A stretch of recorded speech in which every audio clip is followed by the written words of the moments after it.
Doctors, welcome to easy learning medicos. तो हमारा जैसे कि क्रैश कोर्स चल रहा है, चिकित्सा क्रैश कोर्स का। इसका आज का हमारा पल्लिम का टॉपिक है स्कैपुलर एनास्टोमोसिस। क्या?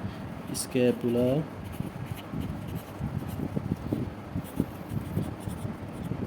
एनास्टोमोसिस। ठीक है, तो हमें इसमें क्या पढ़ना है? तो सबसे पहले हमें ये पढ़ना है कि ये एनास्टोमोसिस बनती किससे है। तो सिंपल सी इसमें हमें लिखना स्कैपुलर एनास्टोमोसिस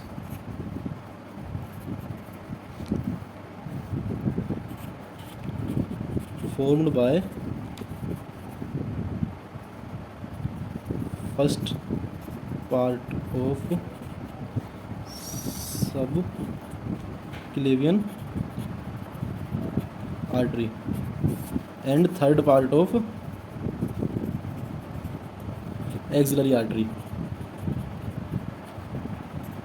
देखो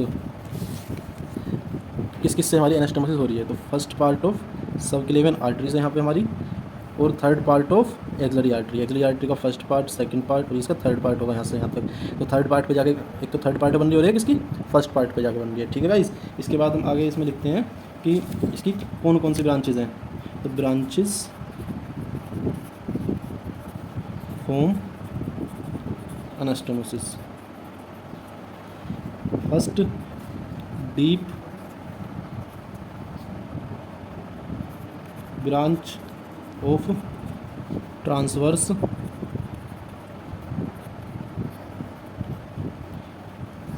सर्वाइकल आर्टरी। ठीक है, और सेकंड है सब scapular artery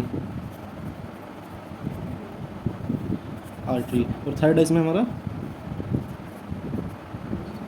supra scapular artery from third part of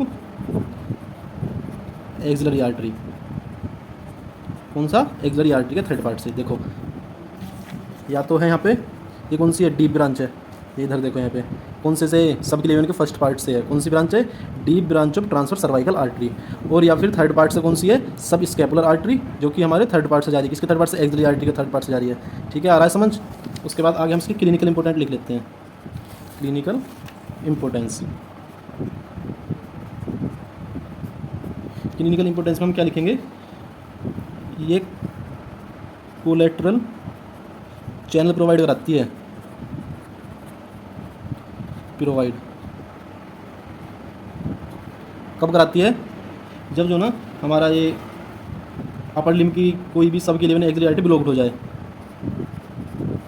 upper लिम सब क्लेवियन आर्टरी या फिर एक्सिलरी आर्टरी क्या हो जाए? ब्लॉक। ठीक है, तो जैसे कि हमारा ये सब स्कैपुलर एनास्टोमोसिस पूरा टॉपिक हो गया है। अब आपको लग रहा होगा कि इन्होंने इतना सिर्फ पढ़ाया है तो ये कैसे, इतने से कैसे होएगा।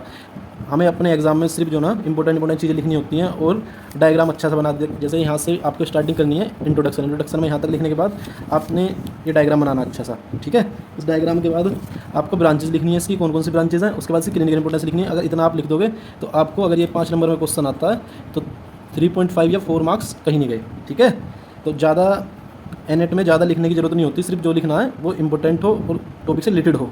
बिल्कुल टू द पॉइंट आंसर लिखोगे तो नंबर पूरे मिलेंगे। ठीक है, थैंक यू गाइस।